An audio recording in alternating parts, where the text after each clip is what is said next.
కరీంనగర్ ప్రజల తాగునీటి సమస్యకు పరిష్కారం చూపాలని ప్రభుత్వం డిమాండ్ చేశారు. బీఆర్ఎస్ ఎమ్మెల్యే గంగుల కమలాకర్ ఎల్ఎండిలో నీటి మట్టం అడుగంటిందని వెల్లంపల్లి నుండి మిడ్ మానేర్ ద్వారా ఎత్తిపోసి తాగునీటి సమస్య పరిష్కరించాలని మంత్రులను ఆయన డిమాండ్ చేశారు. కరీంనగర్ ఎల్ఎండిని సందర్శించారు బీఆర్ఎస్ ఎమ్మెల్యే గంగుల కమలాకర్. ఆ పార్టీ నాయకులు కార్యకర్తలు కలిసి డ్యాంలో నీటి మట్టాన్ని పరిశీలించిన గంగుల అధికారుల నుండి వివరాలను అడిగి తెలుసుకున్నారు. అనంతరం మీడియాతో మాట్లాడారు. రానున్న 3 మాసాల్లో నగర ప్రజలకు తాగునీటి ఇబ్బందులు ఎదురవుతున్నందున సమస్యకు పరిష్కారం చూపాలని ప్రభుత్వాన్ని డిమాండ్ చేశారు. గత 10 ఏళ్ల బీఆర్ఎస్ పాలనలో నీటి సమస్య ఇప్పుడు ఏర్పడలేదన్నారు. జిల్లా మంత్రులకు ముందు చూపు లేకపోవడంతో నీటి సమస్య ఏర్పడిందన్నారు.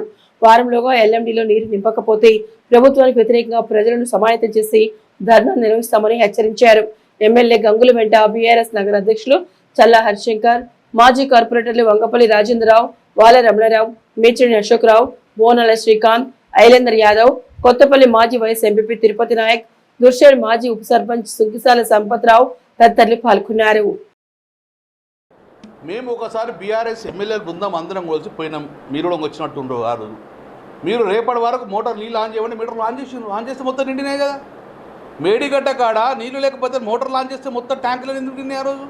మేము పోయినాం కదా ఆ రోజు.